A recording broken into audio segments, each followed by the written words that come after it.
Pozdrav svima. Dobrodošli svi. Evo, malo smo slavili. I danas ćemo imati temu jednu koja, vjerujem da možemo onako, možda neko zna, neko ne zna, neko će se prisjetiti, neko će produbiti, nešto će nam kliknuti još možda u trenutku da možemo još i dublje, još sigurnije učiti neke stvari. Jer kad stvari nisu jasne ili sigurne, onda nastaje dvoumljenje ili, da ne kažem konfuzija, ali postoji neka stvar koja nije potpuna uvjerenost. I onda su oslabljene neke stvari koje mi radimo ili djelujemo, a to je vrlo važno jer tema danas je molitva. I molitva je nešto što je, ja vjerujem, u jednom kršćanskom životu ili u duhovnom životu vrlo važna stvar. I sad neki ljudi se pitaju šta je molitva, onda ljudi dolaze, znate, pa pitaju kako da molimo, zapiši nam neke molitve ili neke stvari. Znači, pitanje je i šta je molitva i kako da molimo, i danas ćemo nekako to proći, naravno biblijski, da potkrijepimo svaku stvar. I ljudi nekad misle zašto uopće moramo moliti, zašto ne bi to samo onako mislili ili ovako ili onako, ali postoje, znači, stvari koje je Bog uspostavio na jedan određen način i on ih želi na taj način sprovesti. Znači, na taj način su one uspostavljene i na taj način se trebaju one događati. I naravno, molitva je prije svega odnos sa Bogom, znači komunikacija sa Bogom, znači nije neka ritualna stvar ili neka stvar koja je filozofska ili, kako bi rekao, mehanička, nego je odnos sa osobom, znači mi to moramo razumjeti. I postoje razni oblici molitve, ali danas ću se bazirati više na to da vidimo način kako moliti. I naravno da molimo posredstvom Duha Svetoga, molimo direktno Oca i molimo po tome što nam je Isus to omogućio. A danas ćemo proći kako i zašto su se te stvari dogodile. Znači, ima nekoliko točka koje želim proći i prva stvar koju želim da razumijemo je sljedeće, znači da je Bog uspostavio molitvu na taj način i da on želi čuti. I također, znači, da on želi odgovoriti na tu molitvu. Znači, on želi čuti i on želi odgovoriti na tu molitvu. Znači, to je nešto što mi moramo imati na umu. Moramo imati na umu i moramo znati da je to jedan duhovni zakon. Znači, u dva ljetopisima 7.14 kaže: i ponizi se moj puk koji je mojim nazvan imenom, pa se pomolite, potraži lice moje i odvrati se od svojih zlih puteva, ja ću ga tada uslišati s neba i oprostiti mu grijeh i iscijeliti mu zemlju. I to je starozavjetni jedan tekst gdje kaže da se mi okrenemo prema licu Gospodnjem i odvratimo se od nekih svojih starih puteva i on će nam oprostiti i on će nas otvoriti puteve, iscijeliti zemlju i tako dalje. I znamo da je Gospodin došao u Novom Zavjetu, da nas on oslobodi od grijeha, da nas počisti od grijeha i da se njemu okrenemo, da jednostavno možemo primiti dobre stvari koje je on imao. I Isus je došao na zemlju kao Bog, ali je došao i kao čovjek. Zašto kao čovjek? Također da nam pokaže kako mi kao ljudi možemo hodati. I Isus je također molio, i on je molio i dosta često, ali jedna je vrlo važna stvar koja vjerujem da svako od nas bi htio, da je Isusu su molitve bile uslišene. Znači, mi vidimo da su Isusu molitve bile uslišene i on je znao naprijed, čak je rekao kad je molio za Lazara, rekao je: ja znam da mi ti uslišavaš, Oče, ali moram to govoriti da drugi čuju, da vide svjedočanstvo. Znači, jednostavno, on nas je podučavao jer kaže i mi ćemo raditi stvari koje je on radio. Ali mnogi kršćani ne znaju mnoge stvari jer ne provode dovoljno vremena u riječi. I zato je riječ važna koja kaže da je sjeme, jer ona u nas dolazi u naš duh i ona nas aktivira u mnogim područjima i ispunjava nas sa informacijama koje mi možemo onda koristiti u većoj dubini. Jer mi ulazimo u dublje stvarnosti kroz duhovne principe. Znači, druga točka koju želim da sagledamo je: Bog je više voljan tebi dati nego što si ti voljan ili voljna primiti. I kad govorimo o tome, to nam možda izgleda malo čudno, ali recimo radili smo nekoliko propovjedi o emocionalnom iseljenju i o nekim razmišljanjima, kako ljudi u stvari zbog emocija ili neisceljenih stvari ili odbačenosti ili nekih stvari ne uspiju čuti dobro Božji glas i onda im se to miješa i zato je dobro da neke stvari se mogu slegnuti i razumiti, ali poanta je da je Bog dobar i Bog ti želi dati stvari i Bog želi odgovoriti na tvoje molitve. U Luki 5.12 kaže: i dogodi se dok je bio u jednom od gradova, kad gle, čovjek pun gube, ugledavši Isusa pade niče se, zamoli ga govoreći: Gospodine, ako hoćeš, možeš me očistiti. Znači ovdje vidimo da taj gubavac nije imao problem sa time da li Bog može ili ne može. Jer jedna važna i ključna stvar za molitvu je vjera. Znači Bog nam je dao mjeru vjere i mjera je alat s kojom mi aktiviramo stvari. I vjera je također, kako bih rekao, znači mi moramo znati ko je Bog, kaže definicija vjere, da moramo znati ko je onaj koji nam daje i onda vjerom pitamo stvari. I kaže, on ga pita, iscijeli me ako hoćeš. Znači on nije sumnjao da li on može, ali pitanje je onda mnogim kršćanima ili ljudima, da li Bog želi ispuniti moju molitvu. I on je njemu rekao, iscijeli me, znači nije sumnjao u njegovu snagu, on nije sumnjao u njegovu silu, ali je sumnjao da li Bog želi. Znači, mnogi kršćani ne znaju Božju volju, baš zbog toga što ne znaju riječ, nemaju odnos sa njime i ne poznaju njega kakav je kao otac. I onda čak i ne vjeruju neki da je Božja volja da budu iscijeljeni. Onda neki čak vjeruju da im Bog daje bolest da bi nešto naučili. Ali mi znamo u stihovima da kaže, Bog ne kuša ljude, od Boga dolaze samo dobre stvari, on ne kuša ljude sa takvim stvarima, znači sa oružjem đavla, jer đavo je onaj koji uništava, koji krade ili koji ubija, znači Bog se ne koristi tim stvarima, od njega dolaze samo dobre stvari, kaže riječ. I mi to moramo razumjeti i razlikovati. I onda neki kršćani kažu, joj da, Bog nas uči s tom bolešću, pa zašto onda ideš kod doktora? Onda nema biti licemjer, ako te Bog uči s bolešću, onda i odradi kako god, mislim, razumijete što hoću reći. Znači, evo, mi smo i ove dane smo isto molili, obično kad su neke teže stvari, onda ja želim, mi kad imamo grupe i ljudi znaju, pa neka svjedočanstva su u tim grupama, ali ljudi obično misle, ajmo sad molitva za ovo, za ono, pa stave tamo neki lajkić, pa neku molitvu, onaj znakić. Za neke teže stvari ja ne vjerujem da to tako djeluje. Onda kad mi imamo neke teže slučajeve, onda ja moram zvati ljude osobno, onda na Zoomu molimo malo duže i stvarno imamo dosta dobra iseljenja i ovaj tjedan također, odnosno prošli se isto dobro događalo. Znači, mi moramo znati koja je volja Božja. I za tebe je volja Božja kao novorođenog čovjeka ili ženu se želi razotkriti. On ti želi razotkriti njegovu volju. To ne treba biti za tebe misterija. Filipljanima 2.13 kaže, jer Bog je taj koji iz svoje dobrohotnosti izvodi u vama i htjenje i djelovanje. Znači, Bog zbog njegove dobrote u tebi potiče da se događaju, da djeluješ na određene načine. Znači, on je taj koji u tebi proizvodi volju za djelovanje. Znači, želja za dobrim stvarima je refleksija Božje volje u tvom životu. Znači, mi to moramo razumjeti. Ako mi imamo krivu sliku o Bogu, krivu sliku o Ocu koju možda imamo općenito u životu, mi nećemo doći do tog saznanja da Bog sa nama, da se raduje, da nas gleda kao djecu i da on želi ostvariti određene stvari. Znači, nema tog Oca koji može bolje za svoju djecu napraviti, odnosno razriješiti stvari od onoga što ti Bog može pokazati. Jer mi koji smo očevi ili majke, mi znamo do neke mjere, ali kad slušamo Božje vodstvo, Bog nam može pokazati na puno bolji način.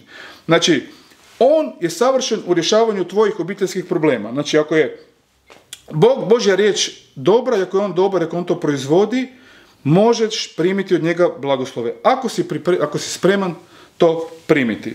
Znači, kaže u Luki 5.13, taj gubavac je došao kod njega i rekao, iscijeli me ako želiš. I Luka 5.13 odgovara, kaže, Isus pruži ruku i dotače ga se rekavši, hoću, očisti se. I guba odmah spade s njega. Znači, jednostavno, on to želi. Ali ako mi nemamo jasno razumijevanje Božje volje, i naravno da ima tu još puno dubina koje ćemo danas pokušati malo otpakirati ili otvoriti, mi ćemo imati sumnju ili situaciju. I molili smo ove dane isto za neke malo teže te stvari gdje nismo bili poljuljani jer razumijemo neke stvarnosti i neki, ajmo reći, da sad ne govorim detalje, duhovi su otišli, ljudi su bili oslobođeni od nekih bolesti radi toga. Znači, jednostavno postoje neke stvarnosti duhovne koje za nas su dostupne. Treća točka koju želim da razumimo, dok moliš, očekuj odgovore na tvoju molitvu. Znači, to je isto povezano dosta i sa emocijama kad sam prije govorio. Znači, mi nešto molimo i onda osjetimo kao super, wow, uzbuđeni smo, ali onda dolazi onaj strah od uspjeha, strah od situacija, da li Bog želi ili ne želi, ne razumijemo Božju volju, ne znamo koliko je on i tako dalje. Znači, to nam se sve treba slegnuti da nam bude jasnoća u nekim stvarima. I neka ćemo dobiti odmah, neka ćemo dobiti kroz neko vrijeme, ali riječi koje je Bog rekao, i pogotovo vi koji ste čuli proročke riječi, one će biti sigurno ostvarene. Jer mi trebamo ići na taj način u tom smjeru da znamo kako stvari očekivati. Onda ljudi često recimo dok mole za ljude ili nešto ne uspije, onda kažu pa ti imaš neki grijeh ili ne znam, ulaze u generacijska sagledavanje, ovo i ono, ali u stvari više bi trebali gledati na onoga koji moli situaciju kako se treba razriješiti. Ne? Znači, poanta je u tome da Bog želi iscijeliti iako si ti u nekom grijehu. I Bog želi iscijeliti, znači Bog je iscijeljivao svih. Šta su svi ti ljudi bili već posvećeni, sveti ili šta god. Znači, on nije njemu prepreka tvoj način života da bi te iscijelio. Ne? To su samo opravdanja. Gdje onda neki ljudi koji su u poziciji pastora ili nekoga, možda zbog nekih neuspjeha počnu stvarati nekonsistentne teologije koje nisu u skladu sa Božjom riječi. Ne? Znači, poanta je da u stvari povisiš tvoju vjeru, da sagledaš stvari u većoj dubini, da upoznaš Isusa u većoj mjeri i da počneš hodati, probijati i hodati u nadnaravnom području. I tada će se stvari početi događati. I naravno da postoji jedan proces i da zajednica počne vidjeti i tako dalje na većoj mjeri, onda se stvari same događaju. Kao što dođe neko pa se iscijeli bez da se niti ne moli, nego prima isceljenja samo zato što je atmosfera milosti, odnosno prisutnost Božja u toj mjeri da se stvari događaju. Kao što znate, imamo iskustva. Ne? Znači, mi smo djeca Božja i mi imamo pravo da možemo imati odgovore na molitve. Znači, nekad ljudi misle onda, sad ovo što ja trebam moliti, to je neka sitnica, pa zašto bi ja uopće Boga zamarao s time? Ili misli sad mi molimo Boga i sad on ima neki teži slučaj i onda prebaci na nekog drugoga jer nas ne čuje. Pa mi uopće ne razumijemo Boga, znači mi gledamo ok, kroz Isusa, jer Isus bio i čovjek, ali to je kapacitet se prisutnosti, milost koja suzdrži, svaki atom se sastoji i svaka stvar na zemlji se suzdrži u njemu. To je milost Božja koja je sve stvorila po njegovoj riječi. Znači mi ne možemo gledati na Boga kao na čovjeka. Znači Bog čuje tvoju molitvu i od druge osobe, i od treće osobe, i od četvrte osobe i tvoj problem sa možda prištićem na licu i neki problem sa nekom teškom bolesti.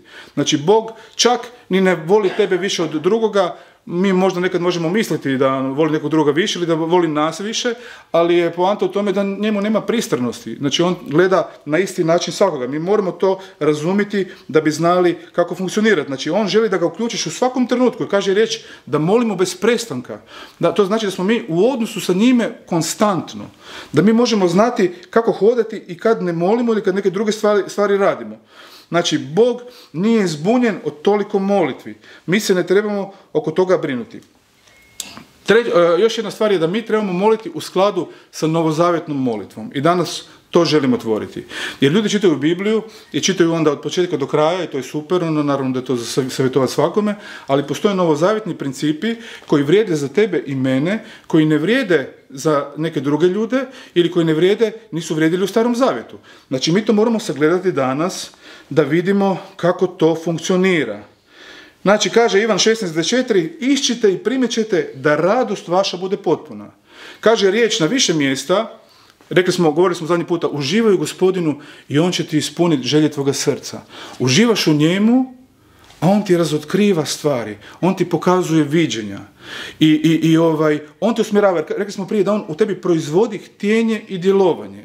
I također kaže u Ivanu 15 da smo mi grane, da je on loza. I od njega primamo život. I kad smo mi na njemu, kaže riječ u Ivanu 15, zatražite sad šta god hoćete i primit ćete da vaša radost bude potpuna. Jer Bog ti želi dati radost. Jer Bog je prošao križ, Isus je prošao križ, jer je vidio tvoje spasenje pred njegovim očima. Jer kaže, radost je vidio pred očima i zbog toga je prošao svu tu muku. Da bi tebe osobno, svakoga od nas, da je vidio vječno zajedništvo koje ćemo imati sa njime. Jer već sada imamo vječni život ako je on naš Gospodin. Znači, riječ za tebe da tražiš i primit ćeš da bi tvoja radost bila potpuna. Bog može čak i promijeniti mišljenje. Ne znam sad da li idemo u ovo, ali ima recimo, Mojsije je zastupao pred Bogom za narod i Bog je promijenio mišljenje u nekim svojim odlukama. Ljudi misle da to nije moguće. Onda recimo ima u 2. Kraljevima 21, kad je Ezekija se razbolio i došao mu je prorok Izaija i kaže, veli Gospod, uredi svoju kuću jer ti ćeš umriti i nećeš ostati živ.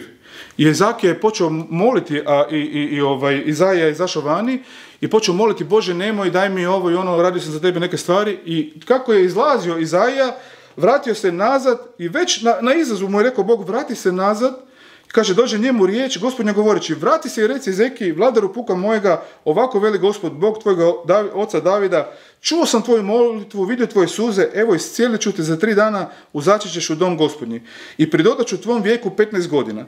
Znači, Bog je promijenio mišljenje u roku od 10 minuta, koliko god su oni tamo bili, sad bez veze nagađam, ne? Ali Bog može promijeniti razmišljanje po tvojoj molitvi. Znači, razumijevanje molitve u Novom Zavjetu.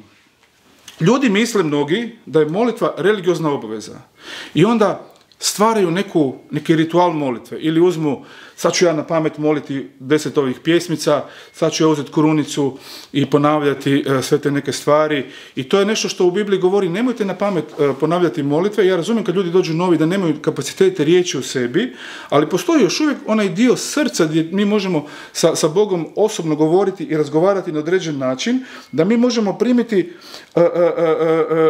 na prave stvari. Znači jednostavno ritualna molitva nije ono što je novozavjetna molitva. Nije jedan zapis koji ti slijediš i mentalno ponavljaš, nego je stvar toga srca. Jer Biblija govori da je srce čovjeka, duh čovjeka, odnosno čovjek, tvoje pravo biće. Znači mi smo duhovna bića koje imamo dušu i koji živimo u tijelu. I naš duh, naše srce treba moliti, odnosno komunicirati sa Gospodinom i znati ko je Bog, i znati da je to odnos, i znati da je to prisutnost i u toj prisutnosti očekivati odgovor na molitvu. Znači kaže u Luki 18.1, a govoraše im i prispodobu kako valja svagda moliti i ne posustati. Pa kako moliti svagda? Znači konstantno. Imamo sad dosta tih stvari gdje govorili smo o molitvi u jezicima, za oni koji ne znaju kako govoriti u riječima, ako smo kršteni duha dobimo dar govora u jezicima, ali postoji molitva u razumijevanju, gdje mi molimo i trebamo znati predmet molitve, stvari za koje moliti i način na koji moliti. Znači, molitva je više od običnog razgovora sa Bogom. Znači, moramo razumjeti da mi dolazimo u kontakt sa božanskom osobom i da od nje primamo iz tih nebeskih stvarnosti. I svi vi koji ste molili, koji znate, koji ste primili već neka takva iskustva, znate da kad mi ulazimo u to, da dolaze informacije, mogu doći proročke riječi, mogu doći vizije, mogu doći isceljenja, mogu doći riječi znanja i razni duhovni darovi, ali mogu doći informacije za tvoj život i za živote drugih.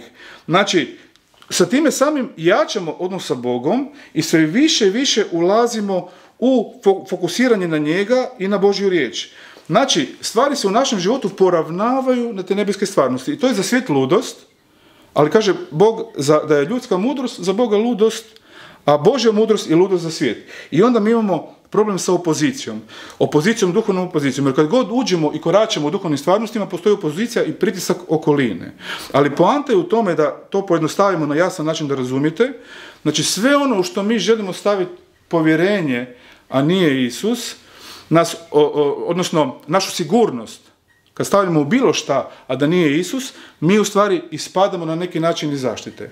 Jer obično znamo, ljudi traže sigurnost u materijalnim stvarima, u onome i riječ kaže da je novac sigurnost, ne? Ali kaže nakon toga da mudrost daje život.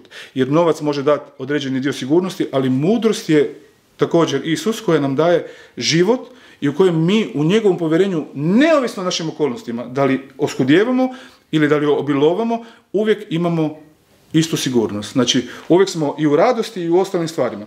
Znači, kaže u Efežanima 1.17, ne prestajem zahvaljivati da vas spominjajući vas se u svojim molitvama, da vam Bog, Gospodina našeg Isusa Krista, Otac slave, dadne duha mudrosti i otkrivenja da ga spoznate. Znači, Pavao moli za ljude da oni prime duha mudrosti i otkrivenja i da ga spoznaju. I Duh Sveti ima 7 manifestacija ili 7 duhova, kaže riječ, ja volim više reći manifestacija, gdje mi možemo imati duha savjeta, gdje mi možemo primiti savjet za nas, savjet za druge ljude. Duha mudrosti, duha otkrivenja, duha sile Božje, kad teramo đavle, kad isciljujemo ljude. Duha straha Božjeg, da znamo da nam je važno ono što on misli, tako dalje, tako dalje. I to je ono sve, ja sam jedno vrijeme sam dosta bio molio molitvu od Yonggi Choa, molitvu u šatoru, jer razmišljao sam kako da molim duže, nisam znao tada, nisam imao dosta informacija, recimo ko sada, makar i sad je ta molitva isto dobra, ja bih rekao, ne, da on prolazi kroz taj šator gdje je naše tijelo prolazi kao neko čišćenje, gdje izgovaramo i onda ulazimo u zahvaljivanje Duhu Svetome na svih tih 7 duhova, onda ulazimo u odnos sa Ocem i molimo za sve ostale stvari, znači možemo proširiti, jer u stvari Yonggi Cho je učio ljude čak i ove zapadnjačke pastore, kako moliti, on moli 3 do 5 sati, ne? Pa onda on, osim što zahvaljuje za sve što je primio i moli za sve stvari koje mu se u službi šire i tako dalje, i tako dalje. Znači, molimo i ne odustajemo jer molitva može promijeniti tijek našeg života. U odnosima, u financijama, u čemu god. Znači, u čemu god može promijeniti tijek tog života. Matej 17:20 kaže, Isus mi reče, zbog nevjere vaše, jer zaista kažem vam, ako imate vjeru kao zrno gorušičano, rećete ovoj gori, premjesti se odavdje onamo i premjestit će se. I ništa vam neće biti nemoguće. Znači, obično ljudi to uspoređuju sa preprekama koje mi imamo u životu. Ali ovdje vrlo važna stvar je, u jednom drugom stihu kaže, ako u srcu ne posumnjaš, ali kaže, izgovori i bit će ti kako si izgovorio, jer je poanta da izgovorimo. Znači, ima jedan dio u moljenju, u odnosu sa njime, a ima jedan dio u izgovaranju. Znači, nemoj samo izgovarati molitve na pamet, nego moli iz srca. Tu je razlika u božanskom odnosu i u religiji. Znači, kršćanstvo nije religija. Kršćanstvo je pulsirajući život uskrslog Isusa Krista u čovjeku. Znači, Duh Božji je tebe oživio, tvoj duh, to je novorođenje, i on pulsira u tebi i djeluje i informira te o raznim stvarnostima. To nije religija. To nema veze sa religijom. Sad ću reći jednu činjenicu da objašnjavam kakva je novozavjetna molitva i možda će vas to šokirati i nemojte odmah skočiti Marinko heretik i ovo i ono. Znači, Isus nije posrednik između tebe i Boga. I sad će ljudi reći kako, pa piše da je posrednik. Ajmo sad pogledati. Ja govorim za molitvu. Znači kaže, u 1. Timoteju 2:5-6, jer jedan je Bog i jedan posrednik između Boga i ljudi, čovjek, Krist, Isus, koji sebe samoga dade kao otkup za sve, kao svjedočanstvo u svoje vrijeme. Znači, Isus je posrednik između Boga i ljudi za svih bio, da bi mi došli do Oca. Ali kad smo mi došli do Oca, on nije naš posrednik u molitvi. Bio je jedan dečko mi je rekao, kao bio je na karizmatskim nekim grupama, mislim da su to su bile katoličke, ne, i kaže, šta da radim, kao uči nas svećenik da ne možemo mi direktno moliti Boga, nego da moramo moliti kroz svece. Evo ja govorim u tom pogledu. Znači, Isus nije čak ni posrednik da ti moraš moliti Isusa da on moli Oca, nego moliš direktno Oca u Isusovo ime. Ti ne moliš kroz Isusa, sad ću to razjasniti. Znači, mi ne molimo kroz Isusa, to za tebe nema efekta, nego molimo u Isusovo ime, u njegovom autoritetu. Jer mi stojimo u njemu, u nebeskim prostorima, kaže riječ, sa desne strane Ocu, i mi kad molimo u njegovoj punomoći, u njegovom autoritetu, u njegovom imenu, ali imamo direktan odnos sa Ocem. To što ljudi u Starom Zavjetu nisu imali ili prije križa nisu imali. Znači, mi imamo direktan pristup Ocu. Kaže u Ivanu 14:11, ja sam put, istina i život, nitko ne dolazi po Ocu osim po meni, samo po Isusu. Ali mi smo sad u kraljevstvu i mi smo već povezani sa Ocem i ja recimo za sebe, ja razgovaram sa Isusom, ne? Ali kad molim Oca u njegovo ime, u njegovom autoritetu, ko da Isus moli na takav način. Znači, mi govorimo s njime, ali tako je on to napravio i pozicionirao. Znači, naravno, da kad ljudi nemaju znanja ili nešto, da Bog gleda na srce i da može, ja vjerujem, u podučavanju ispunjavati razne načine molitve, ali ja vjerujem da u jednom trenutku nas Bog podučava nekako kako da imamo sigurnost molitve, kako da znamo jasno kako funkcionirati u raznim stvarima. Znači, kaže Ivan u 16:23, i u onaj dan ništa nećete mene moliti. Znači, Isus kaže to. Znači, nije to da ja izmišljavam, nego Isus kaže, u onaj dan nećete ništa mene moliti. Pa koji je to dan? Ne? Znači, taj dan je za nas već odavno dogođen. Ne? Koji je taj dan? Sad ćemo to malo se gledati. Znači, kaže, nije rekao, on kaže, molit ćete Oca ne kroz mene, nego u moje ime. Znači, mi molimo Oca u ime Isusa, u autoritetu Isusa, u poznavanju onoga ko on jest u nama i mi u njemu. To je razlika. I kad to razumimo, onda mi pitamo i govorimo na drugačiji način. Ivan 16:24-26 kaže dalje, zaista kažem vam, što god zaišćete Oca u moje ime, daće vam. Do sad ništa niste zaiskali u moje ime, iščite i primit ćete da radost vaša bude potpuna. To sam vam govorio o usporedbama, dolazi čas kad vam više neću govoriti usporedbama, nego ću vam navještavati o Ocu otvoreno. U onaj dan iskačete u moje ime i ne kaže vam da ću ja moliti Oca za vas. Razumijete sad? Znači Isus kaže, ne kaže vam da ću ja moliti Oca za vas. Vi ćete moliti direktno njega, jer to je bio problem u starome što nije mogao niko doći do Boga, niko ga nije mogao vidjeti i tako dalje. Znači Isus je poveznica do Oca i mi u njegovo ime molimo i neće on moliti za nas. Ne samo da ti ne trebaju sveci, nego ne trebaš ni Isusa moliti, nego direktno Oca. Ne? Možda nekome to može izgledati onako čudno, ali recimo ja vjerujem da ako neke stvari kristaliziramo i se razjasne, znači ja ne želim oko ovoga stvoriti neku dogmu ili teologiju, ako su nam stvari jasne i kad nam se slegnu, onda drugačije funkcioniramo. A reći ću vam šta molim u Isusovo ime. Direktno, bez da molim Oca. Odnosno, to je dio proklamacije, kad zapovijedamo. Ne? Znači, ako je neka bolest, ja zapovijedam toj bolesti da se maknu, Isusovo ime direktno. Ne molim to Oca da napravi, jer Isus kaže u jednom trenutku, molit ćete u moje ime i ja ću napraviti. To je taj dio kad mi proklamiramo u bolest ili kad tjeramo nekog đavla, onda molimo u Isusovo ime, zapovijedamo da se to makne. Ne? I tu je sad ta razlika, znači ima to u stihovima objašnjeno. Znači, treba nam vjera, za sve to smo rekli. Još jedna točka. Isus je ime iznad svakog imena. Jer ako mi ne razumijemo i dimenziju tog imena, jer ljudi neki mole u Isusovo ime pa se događaju stvari, a drugi mole u Isusovo ime pa se ne događaju stvari. Pa je pitanje zašto? Znači nije poanta samo u imenu, nego je poanta u autoritetu tog imena. U tome da ti znaš ko je Bog, rekli smo po vjeri, da znaš ko je Isus i šta je on napravio za tebe i šta si ti postao zbog toga po njemu i ko si ti sad u Ocu, jer mi smo svi jedno, kaže riječ, doćemo kasnije u Ivana 17. Znači kaže, zato Bog njega i preuzvisi i darova mu ime koje je iznad svakog imena, da se u imenu Isusovu prigne svako koljeno onih na nebu i na zemlji i pod zemljom i da svaki jezik prizna Isus Krist je Gospodin na slavu Boga Oca. Aleluja.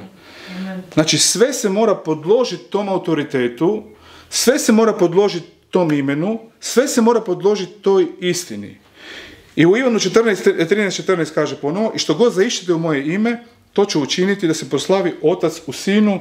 Ako što zaišćete u moje ime, ja ću to učiniti. To on govori prije poslanja Duha Svetoga, kad je njih poslao u stvari da mogu u autoritetu iseljivati stvari, oslobađati stvari i ovo što sam prije govorio. Znači još Duh Sveti nije došao, jer stihovi nakon toga on kaže, a ja ću moliti Oca da vam pošalje Duha Svetoga. I kad je prije rekao u onaj dan, jer mnogi ljudi mole, evo ja ću sad otvoriti još jednu stvar, možda će to nekoga sablazniti, ali ljudi su gledali Isusa kako on moli i sve se događalo. I su rekli, daj nauči nas kako moliti.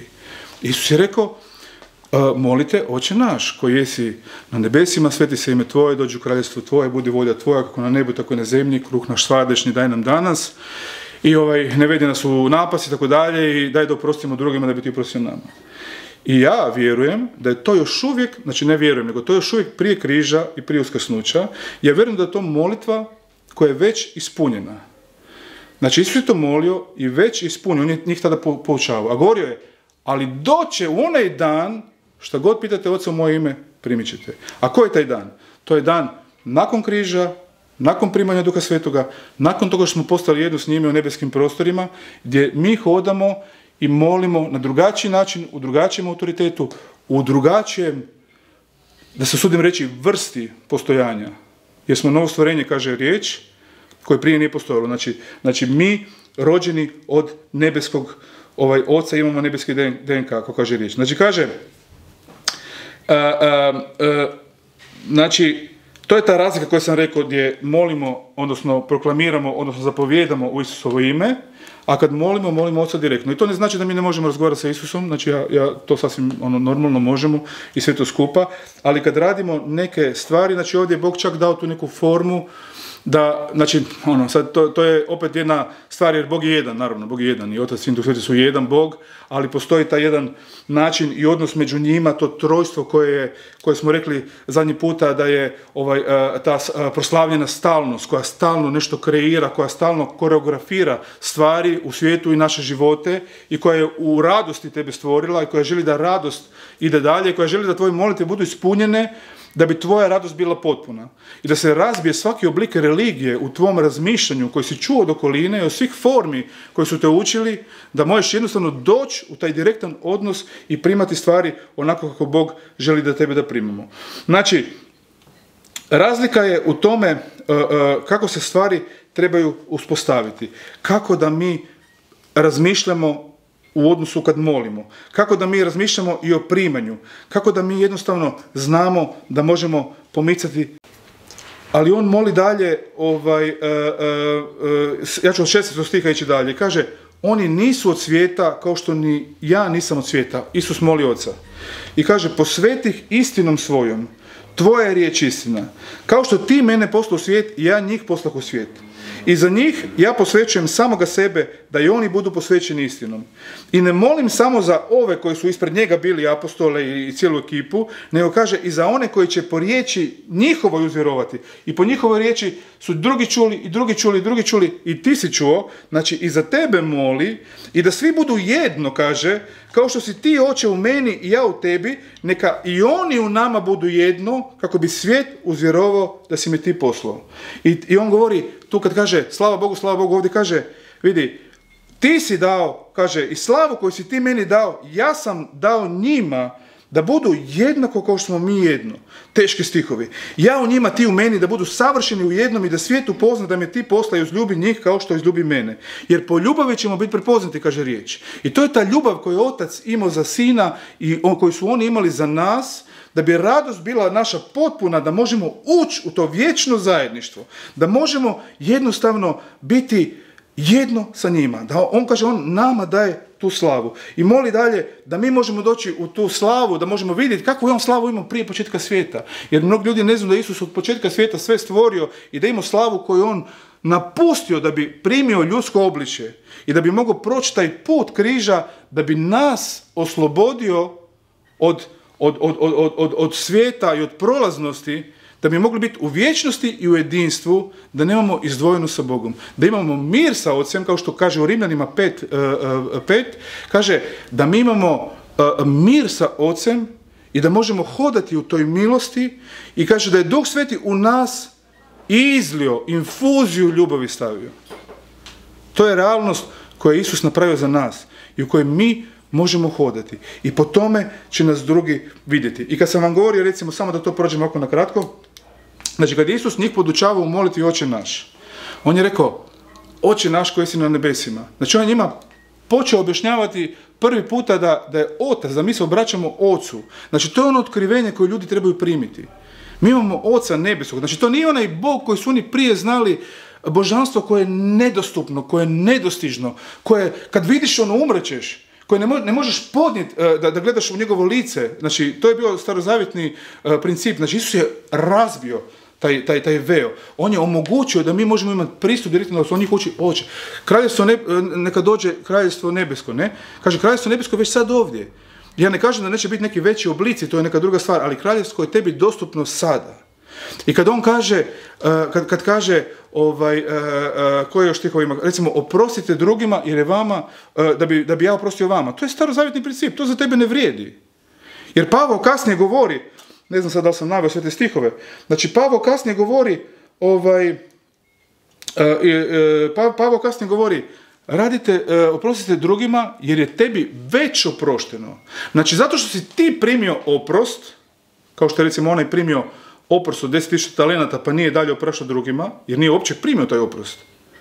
Kad ti primiš oprost, stvarno primiš taj oprost koji ti Isus dao, onda ti taj oprost daješ i prema drugima.